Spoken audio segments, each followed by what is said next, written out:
والسلام على رسول الله وعلى آله وصحبه ومن والاه. اللهم لا علم لنا إلا ما علمتنا إنك أنت العليم الحكيم.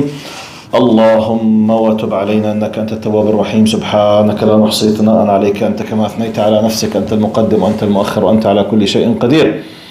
أعوذ بالله السميع العليم من الشيطان الرجيم. بسم الله الرحمن الرحيم. والعصر إن الإنسان لفي خسر إلا الذين آمنوا وعملوا الصالحات وتواصوا بالحق وتواصوا بالصبر. السلام عليكم ورحمة الله وبركاته.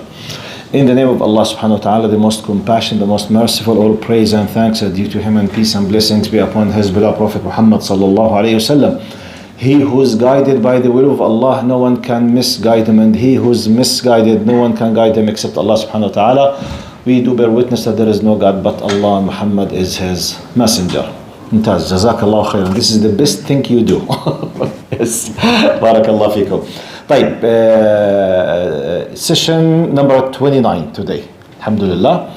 Today we will talk about the journey of AlTaif. It's a very unique journey, and it contains a lot of very, very important lessons in the context of, a Seerah. Now, I will be reading, and I will tell you the following now. The journey of AlTaif, we have two narrations about it. One of them is narrated by Al-Imam Al-Bukhari, which Aisha radiallahu anha, Aisha is the narrator, and the one who put it in his book from the highest authentic is according to the Bukhari. And we have another narration which is less in the degree. Now I need to tell you the following now.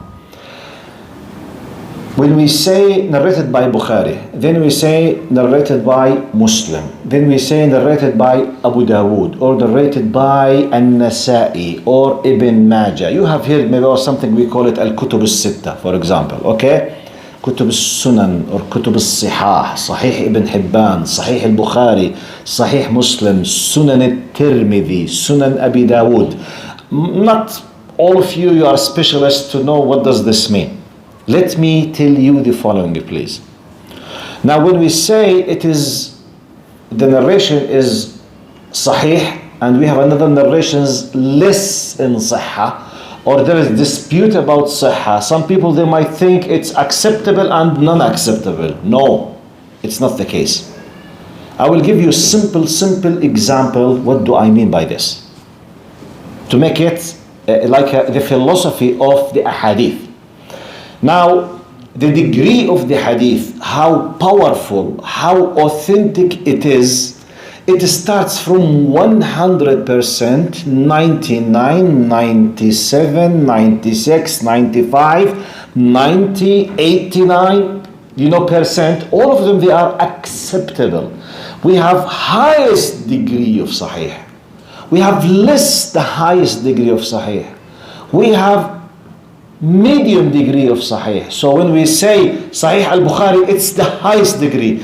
The fact that someone else narrated and it is sahih, but not al-Bukhari, does not mean compared with Bukhari it's nothing. No.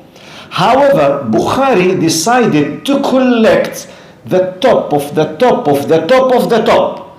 This does not mean there is no other tops. Are you with me? I will give you a simple example from our daily life. It could be a funny example, but I think it will relate easily to all of you. Let's imagine now we are the CSIS, Canadian Intelligence Forces, and we want to defend the national security of Canada. So we want to employ people. Is it something clear so far? Type. We put conditions for the people who deserve to be entitled to work with us. One of them to be Canadians. So let's now subtitle, who is the Canadian? Are you with me? Now, a Canadian is the one who was born in Canada. The Canadian whose fathers came as immigrants, then they obtained for example, the nationality. He is the one who worked for such and such and such. All of them, they became what? Canadians in theory. But in the intelligent forces, do they accept all of them in one degree to be in the highest positions in the security forces? It's impossible. Are you with me? It has to do with loyalty. It has to do with authenticity. It has to do with trust. For example, let's be frank, I'll give you a practical example. A Russian citizen who has been a Canadian just 10 months, in theory, on paper, he's holding what? Citizenship. He's a Russian. To the politics that you know, what is the possibility that he will be accepted as a high-ranked officer in the Canadian intelligence forces? I'm asking, seriously, this is a practical, realistic example to understand what used to happen at the time of the Bukhari. Just to relate to the idea. What is the possibility? Huh? Nearly zero. Maybe 1%, maybe 2%. True or false? Type. A Canadian from Chinese origins who has obtained the nationality 2 years ago. His two parents were immigrants 15 years ago. The possibility compared with the Russian who obtained the nationality 10 months ago. Higher or equal or less? Higher. Type. Indian origin, has been a Canadian since 15 years. His parents immigrated to this country 60 years ago. Higher, equal, less, more? Higher. The white Anglo-Saxon European immigrants, his parents immigrated to this country 200 years ago. I'm asking. What is the possibility for him to be accepted as an officer in the security forces of Canada? Higher, equal, less? Higher. This has to do with what? Loyalty. Authenticity. Trust. By the way, I'm not discussing this right or wrong. I'm giving you an idea how people think, depending on their national security. You can't blame them. This is how things. Now, if you want to apply it to Saudi Arabia, the same thing. If you are working in Saudi Arabia since 500 years, you are working 500 years in Saudi Arabia. Do they allow you to be a minister there? No. Why are you laughing? I'm not saying politics. Okay, no. You will not be a citizen. Yes, because you are not a citizen. If you became a citizen because you became a friend for one of the royal family, but you are from Palestinian or Jordanian origins, what's the possibility to be, for example, whatever? Zero, almost zero. I mean, this is not special for Canadians. Wherever you go, this is the same thing in America, the same thing. I'm just paying your attention. I want you to understand when I say Sahih in Bukhari, and we have less Sahih in Ibn Majah, don't let something come to your mind that the fact it's in al-Bukhari, the others is something, khalas, just forget it. No. Still, we have high authentic, however, we have degrees. More or less as if. Now, by the way, at the end, in the national security forces of Canada, you will find all of these people, but not all of them will have the highest rank. True or false? Yes, for many reasons. The same thing in the Islamic way, we have something called, the ways how a hadith is accepted as authentic. We have three main big conditions. قال العدالة والحفظ والاتصال. This is main conditions. I'm just giving you an idea to understand when we say Sahih, Da'if, Mutawatir, okay, Hasan. What does this mean? Depending on what? We have three main areas. Adala.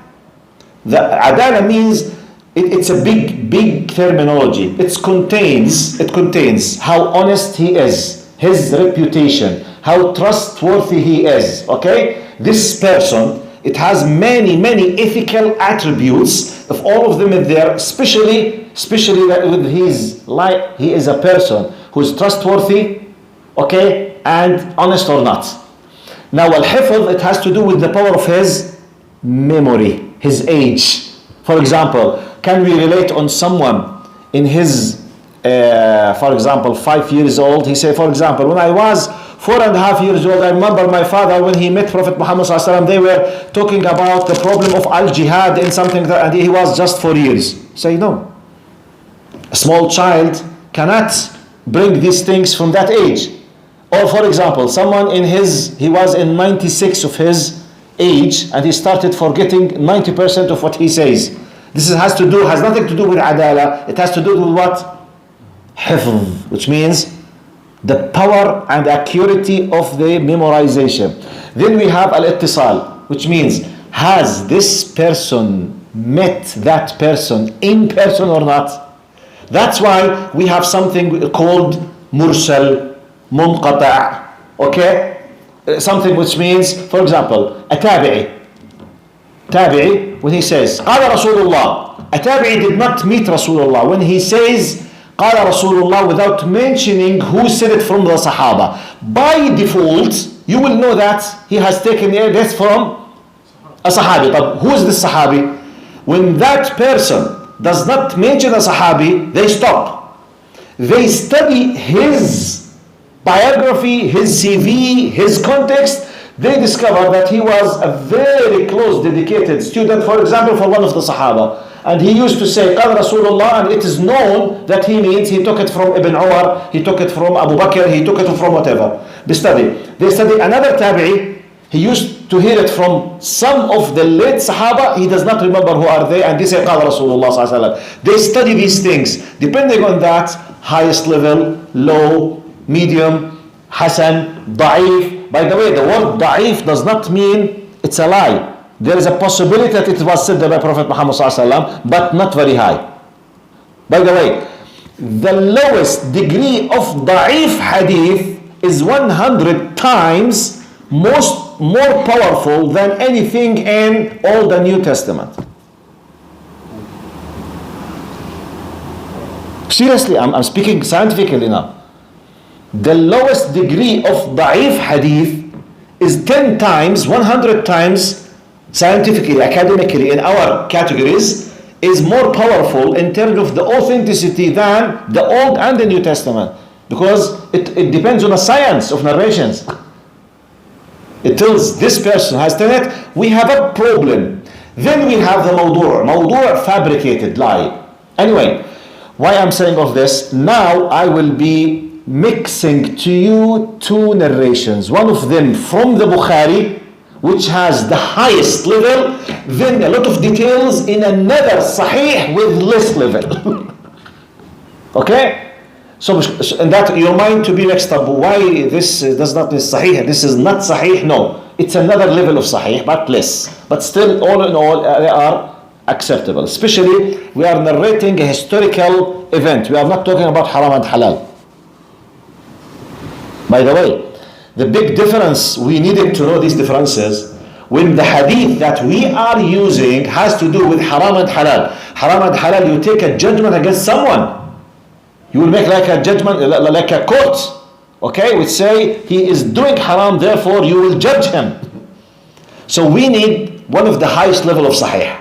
Because it's not an easy thing. But the historical understanding, when you have normal level of sahih, it's more powerful than any historical book on earth. Because others, they don't have the science of ilm al-rijal to know what is what and who is who and who said what to who. But we know. We know in a very accurate system. Is it clear? And by the way, it's not a lesson in ilm al-hadith, but I'm just giving you a taste. Just to know when I say highest level, low level, medium level, what could it mean in your mind, okay? Right. Now let's come to the narration of an Imam al-Bukhari. I will read it in Arabic, then I will go through it, line by line. Aisha radiallahu anha, she asked Prophet Muhammad sallallahu alaihi wasallam, this is the narration of al-Bukhari now. قال هل أتى عليك يوم كان أشد من يوم أحد?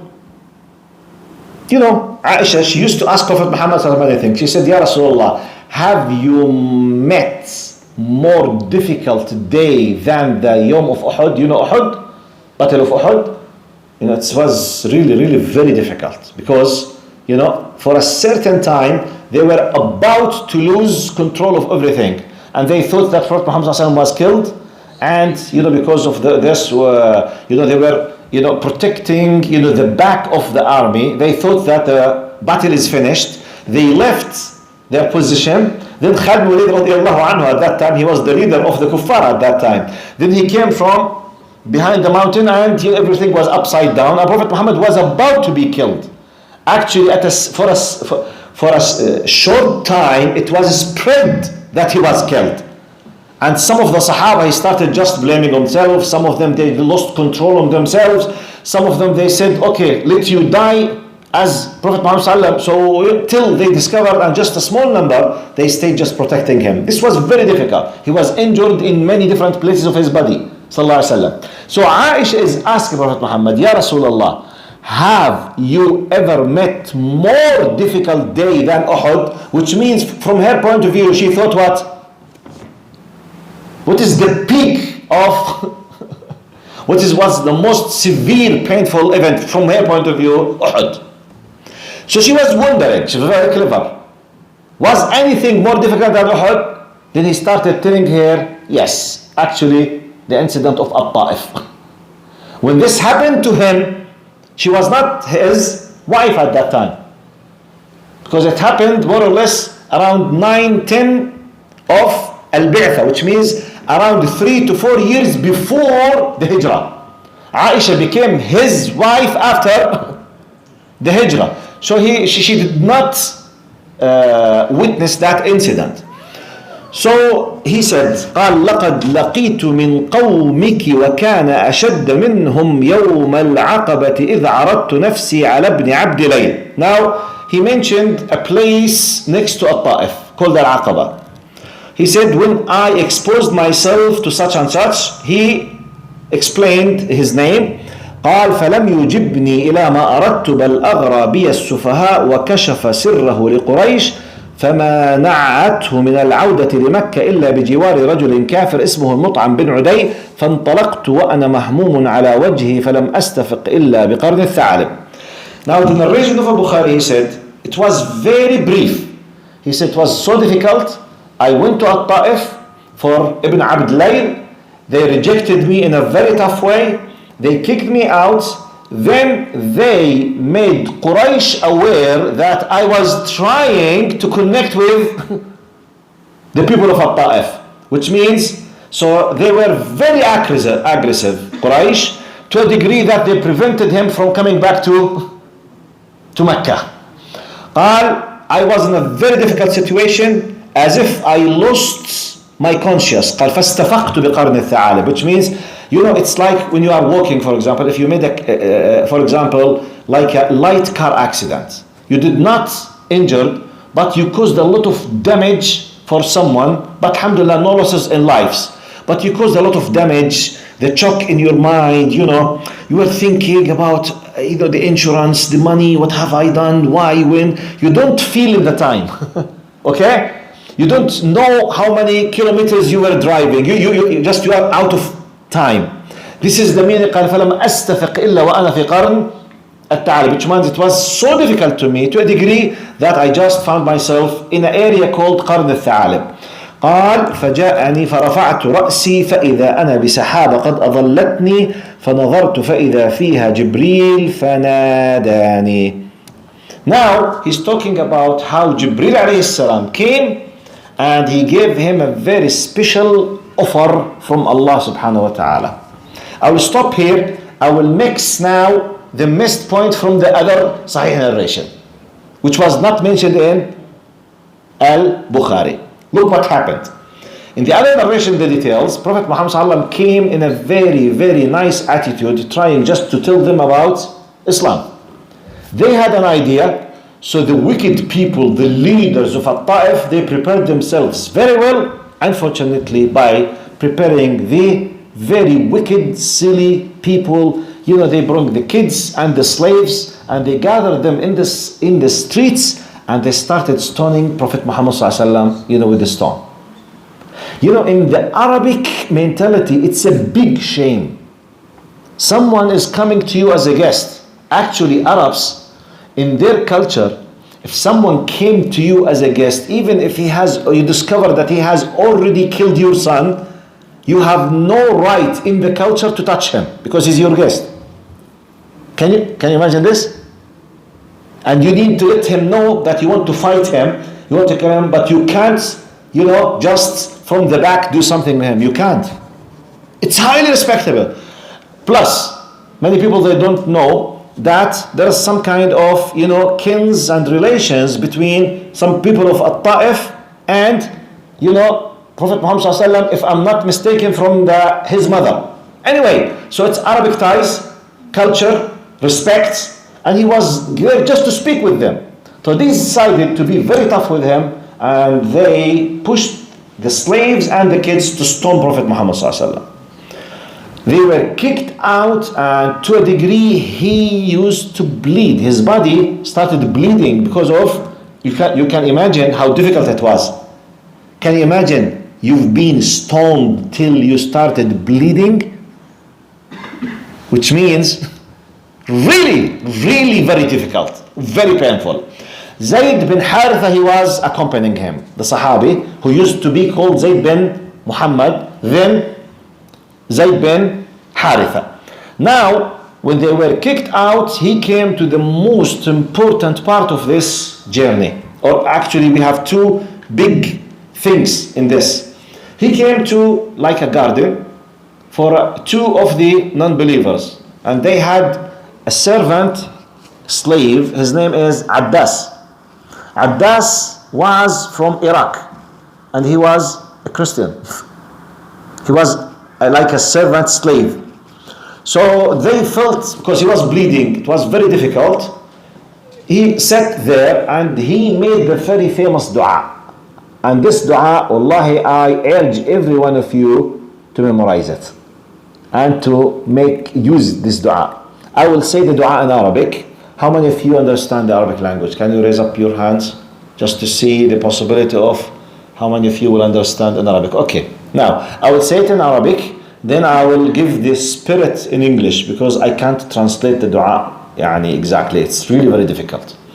Allah, bleeding, very difficult, psychologically, physically, tough. He has done nothing bad, yet he was kicked out. He said the following dua. قال اللهم إليك أشكو ضعف قوتي وقلة حيلتي وهواني على الناس أنت رب المستضعفين وأنت ربي إلى من تكلني إلى بعيد يتجهمني أم إلى عدو ملكته أمري إن لم يكن بك غضب علي فلا أبالي أعوذ بنور وجهك الذي أشرقت له الظلمات وصلح عليه أمر الدنيا والآخرة من أن ينزل بي غضبك أو يحل علي سخطك لك العتبى حتى ترضى ولا حول ولا قوة إلا بك. The core idea of the dua, Prophet Muhammad ﷺ was feeling high pain. You could imagine that his dua should contain what? If you were him, what you will make in your dua? Seriously. What do you expect, brother? Yes, someone hurted me. I'm bleeding. They injured me. They insulted me. They cursed me without doing anything bad. Normally, I have a big power behind me. Allah subhanahu wa ta'ala. And I'm doing dua. The normal reaction, Ya Rab, تنتقم منهم. Oh Allah. Ya Allah, take my revenge. Ya Allah, take my rights. Ya Allah, punish them. This is the normal reaction that any of us will imagine. Prophet Muhammad's dua was revolving around one point. Ya Allah, are you angry from me? If I have done nothing wrong or bad and you are still satisfied with me, I don't care with anything else. Look now. He has been hurted by this group. He's bleeding, suffering. His focal point was, Ya Allah, Is there anything bad from my side? If I'm just maintaining the good relation with you, I don't care with anyone else. So his focus was, am I committing any kind of whatever? Am I falling in short? Ya Allah, إِن لَمْ يَكُنْ بِكَ غَضَبٌ عَلَيّْ فَلَا أُبَالِي. If you are not angry from me, simply I don't care. He was not talking about them. Now, the very interesting, strange thing, after this happened, he moved till he reached to the area of Qarn al-Tha'alib. Now, when he reached there, I will come back now to Al-Bukhari. Allah sent to him Jibreel alayhi salam with the angel of mountains. You know who's Jibreel? Jibreel is the archangel of the angels. زعيم الملائكة. He's the boss of the angels. وهو أمين الوحي. What does it mean أمين الوحي? جزاكم الله خير. He is the one that was chosen by Allah and entrusted to convey the revelation of Allah to all prophets and messengers. So Jibreel is not any angel. Amin al-Wahi, the head, the top. He was sent to Prophet Muhammad ﷺ and he said the salam for him. Ya Rasulullah, Allah subhanahu wa ta'ala has sent me to you and he commanded the angel of mountains. We understand from this that Allah is giving like missions for the angels to do some certain things. How come we don't see? Yes, many things we don't see. Who told you that you need to see till you believe? It's another story. We highlighted this many times. He sent with him the angel of mountains. Then he said, Assalamu alayka ya Rasulullah. قال إن الله بعثني وأمرني أن أأتمر بأمرك فلو شئت يا محمد لأطبقت لك عليهم الأخشبين. This is in Bukhari. Look, the angel of... I need you to imagine this. I need you to picture this. I need you to try to imagine as if you were the person. Look, the angel of mountains was sent by Allah and he was given the power to give an open check for Prophet Muhammad. Fill the number you want. He said, oh, the messenger of Allah, Allah has sent me and he commanded me to be under your commandments. And he gave him a suggestion. قال فلو شئت لأطبقت لك عليهم الأخشبين. He was talking about the people of Mecca, not AlTaif بالمناسبة. Because his suffering, basically, the root cause of his suffering is what? People of Mecca. Mushriki Quraysh. Because, he was trying to find another way of da'wah. He said, O Muhammad, I was sent by Allah, commanded to be under your commandments, and if you would love, I will bring the two mountains, in Mecca. There's two mountains, Akhshabain. It's the names of the two mountains, Jabal Abi Qubays and another. It's a two big mountains, around Mecca. He said, if you love, I will smash the people of Mecca by the two mountains like this.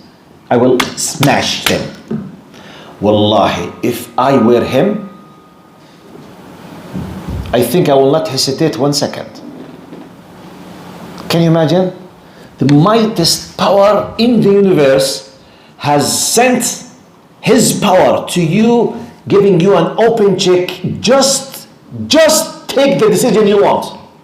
And if you decided to punish them, no one will blame you. Wallahi, it's amazing. No one will blame you. His reaction, Muhammad was, قال لا ولكن ادعوا الله لهم أن يهديهم لعل الله يخرج من أصلابهم من ينصر هذا الدين. He said, thank you, no. I will not make dua against them. I will not destroy them. I will not take revenge from them. But please just make dua for them so that Allah might bring out from their offspring some people who will make da'wah to Allah subhanahu wa ta'ala. It's an amazing. Guess who was living amongst them at that time? The biggest narrator in Islam, Abu Hurairah.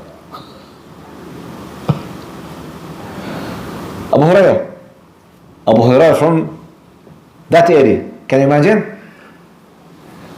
This is the core idea of Qissat what?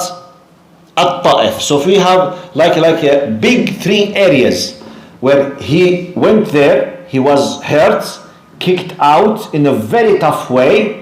Then he made that very beautiful dua. Allahumma ilayka ashku da'fa quwwati wa qillata hilati wa hawani ala an-nas anta rabbul mustad'afina wa anta rabbi. He was, asking Allah in a very humble way. Then we have the reaction towards the angel, Archangel Jibreel alayhi salam and the Malak al-Jibal, and how the mercy and the love and the amazing mercy Prophet Muhammad sallallahu alaihi wasallam was holding in his heart towards the people of Mecca, who were the root cause for kicking him out and to be hurt in this way with this dua.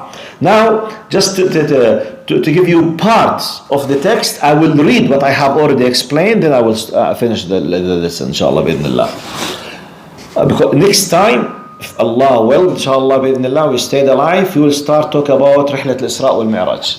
The journey of the Isra and the ascension to the heavens, from the authentic things, what happened from Muhammad sallam, what is the wisdom behind it, what kind of benefits we can have from this.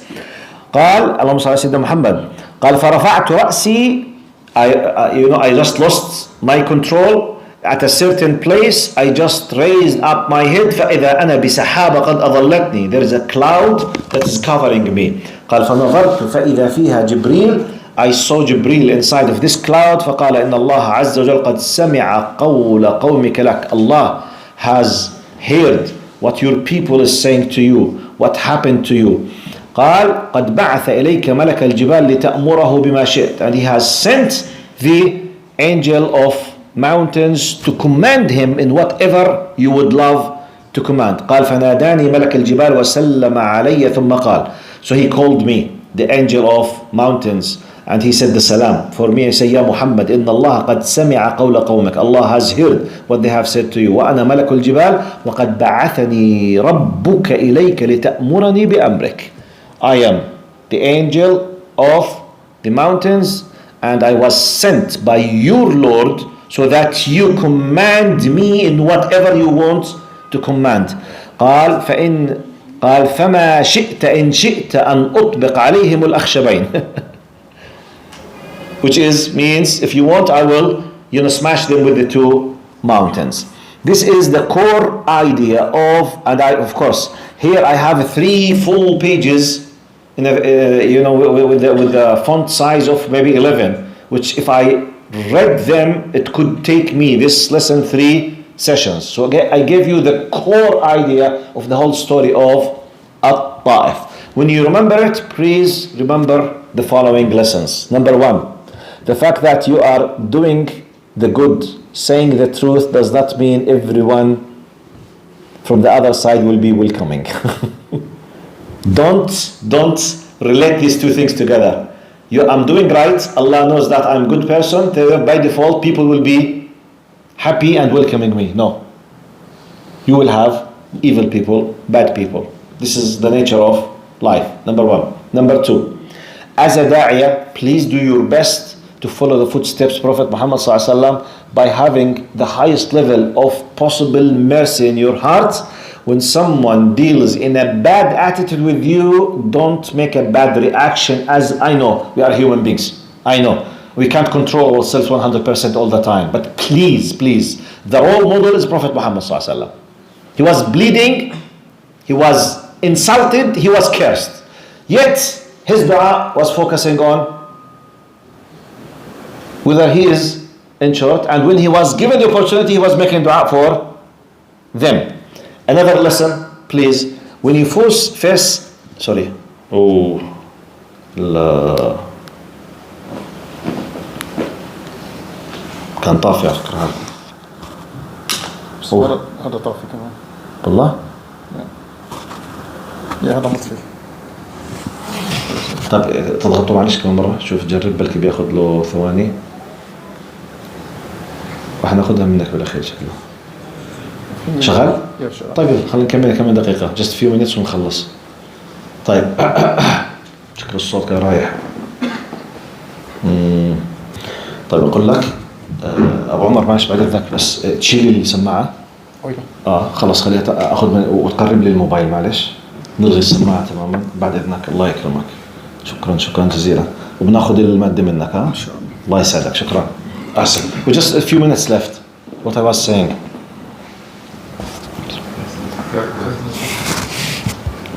Third lesson. Yes. The third lesson. What was the third lesson? Sorry. I finished the lesson regarding to make dua for them. Now the next lesson, do your best when you face a problem in your life as a da'iyah, okay? To focus on your shortcomings, not on the mistakes of others. Yani, I know as we are human beings, we do face troubles. Don't always look, Ya Allah, how to blame others. Just between you and Allah, try to focus on what have I done in the relation between me and Allah. Try to fix this first, then no problem to ask the support from Allah against others if they are hurting you. If you can't make, by the way, it's not haram to make dua against someone who's doing dhulm for you. It's not haram. I'm not saying you should be all the time just, everyone should do anything against you. And no, I'm not saying that. I'm speaking in a special context. I'm not speaking about dhulm now. I'm speaking about rejection by the people who won't listen to you. Okay? They hate what you have simply because of ignorance or because they were brainwashed. So you need to have high level of patience because Allah subhanahu wa ta'ala says to us, وَإِنْ أَحَدٌ مِنَ الْمُشْرِكِينَ اسْتَجَارَكَ فَأَجِرْهُ حَتَّى يَسْمَعَ كَلَامَ اللَّهِ ثُمَّ أَبْلِغْهُ مَأْمَنَهُ ذَلِكَ بِأَنَّهُمْ قَوْمٌ لَا يَعْلَمُونَ. Imagine in the context of the battlefield while war is going on, if a non-believer from those who are fighting you, can you imagine? He just said, I want to listen to your message. You are commanded by Allah to give him the security that he will not be hurt, and you give him a space and to let him hear the word of Allah and answer his question. When he is finished, قال ثم أبلغه مأمنه.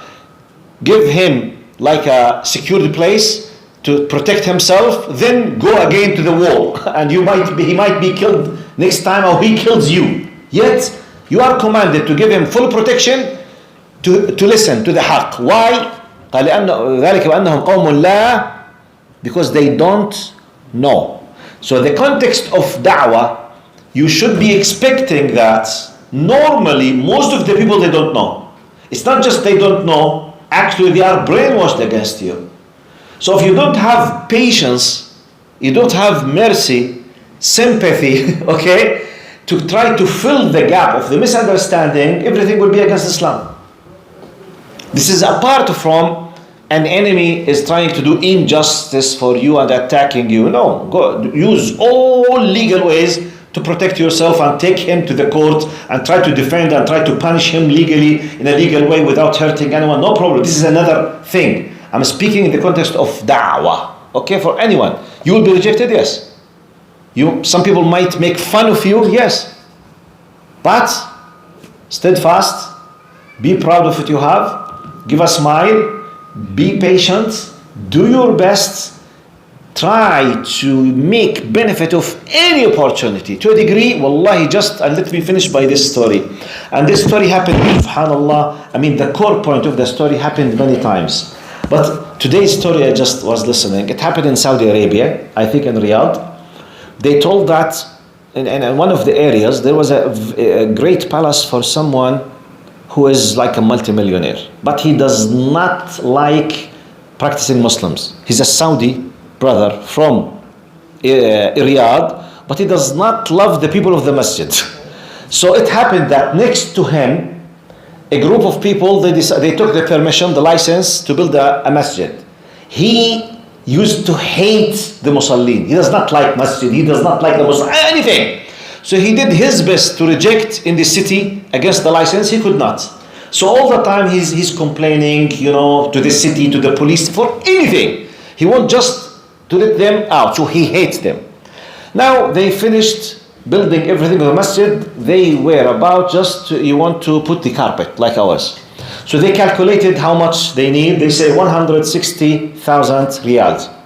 So they made it like, portions. They said each one of us, let's say شو معنى لما وزعوها أسهم شو معناتها؟ يعني كل واحد له حصة يروح يجمعها. Shares. Okay, جزاك الله خير. So they distributed like shares. For example, everyone will take, for example, 10 shares. You bring 10,000 riyal. I bring 10,000 from my relatives. You bring 10,000 and we take them. So one of them, he said, I will take 2 shares, which means 20,000 riyals. They were spread, everyone, to go one of the rich people. This brother from the masjid, he said, I will go to the person of the palace next to us. They say, are you crazy? He hates us. He will kick you out. He will attack you. Don't ever. He said, no.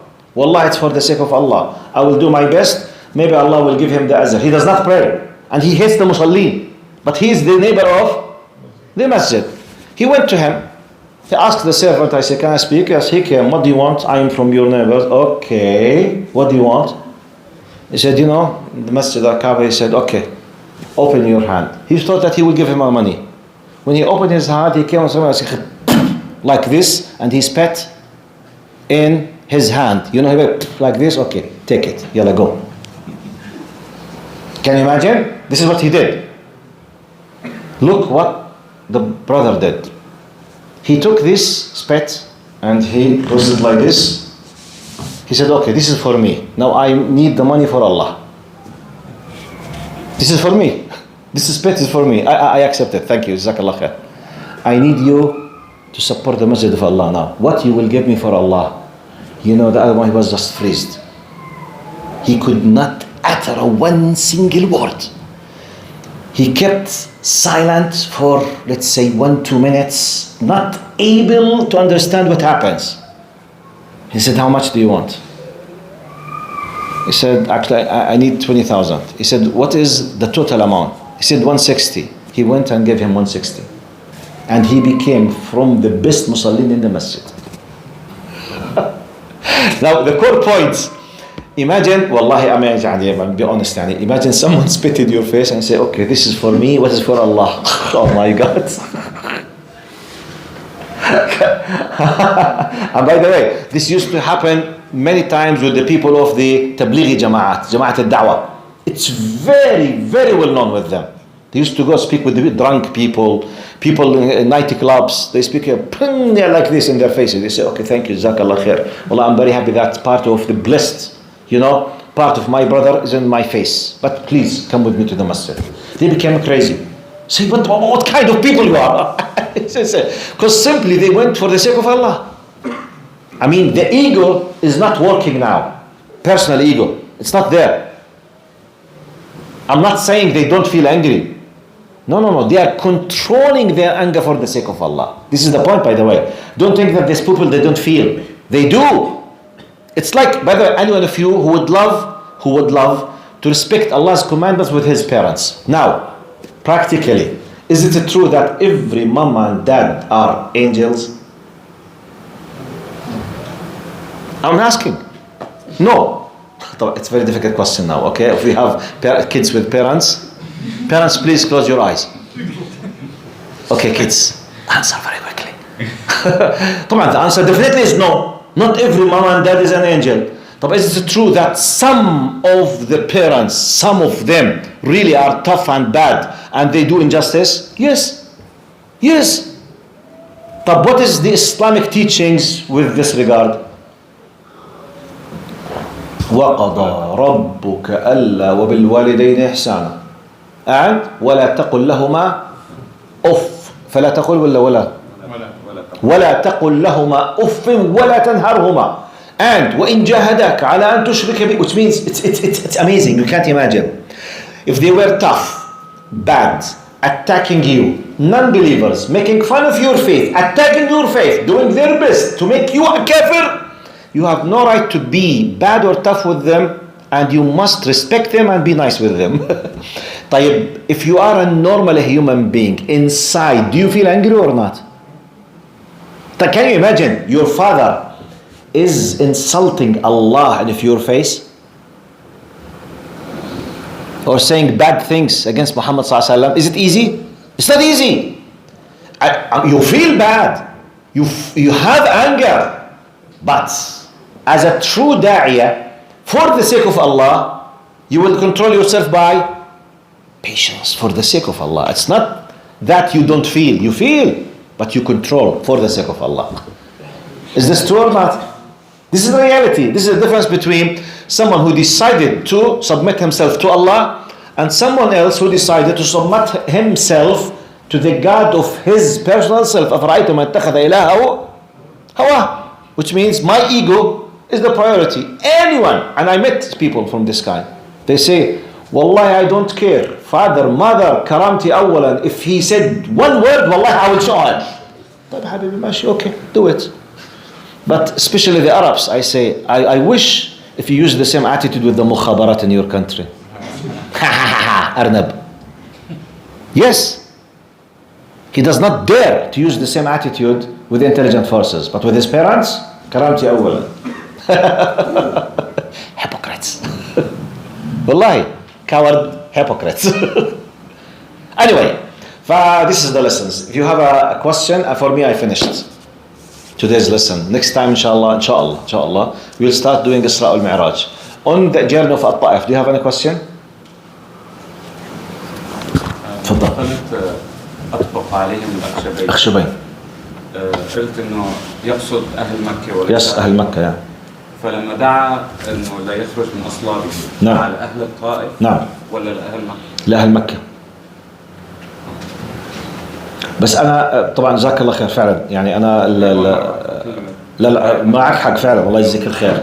هو أبو هريرة كان من جماعة الطائف مش من أهل الطائف. هذا يمكن خطأ مني فعلا الله يجزيك الخير. هي يمكن الايديا ممكن ناخذها بالتوسع. انا خطأ مني فعلا. انا كان استخدمت المعنى او وكأنه الاخشبين على اهل الطائف. لا هي على اهل مكة والاخشبين من اهل مكة. والدعاء ان دعا هو مطرود من الطائف. كان عم بينطرد من الطائف. والدعاء هو ما لما دعا كان فوكس من أصلابهم. انت تقصد للملك. نعم. على اهل مكة. نعم على اهل مكة. نعم صدقت الله يجزيك الخير. وهذا خطأ مني فعلا. أنا I mixed the two points together. You know, the father he paid my attention to something, and the angel when he asked to take his permission to destroy, he was talking about the people of Mecca. So and when he said make dua for them, he was talking about the people of Mecca. When I gave you one of the things that came to mind, I told you that Abu Hurairah was from the people of AlTaif. So I made the mistake. I mixed between the Mecca and AlTaif, which is a mistake from me, and I'm sorry for that. Jazakallah khair for paying my attention. You know, because I was explaining the AlTaif, I was under the impression that still I'm speaking about the Taif. That's why I missed the point. Jazakallah khair. Thank you very much. MashaAllah. This is good. The fact that you are focusing on what I'm saying. جزاك الله خير بارك الله فيك. طيب يعطيكم العافية. See you next week إن شاء الله. طبعا tomorrow في تفسير إن شاء الله. السلام عليكم.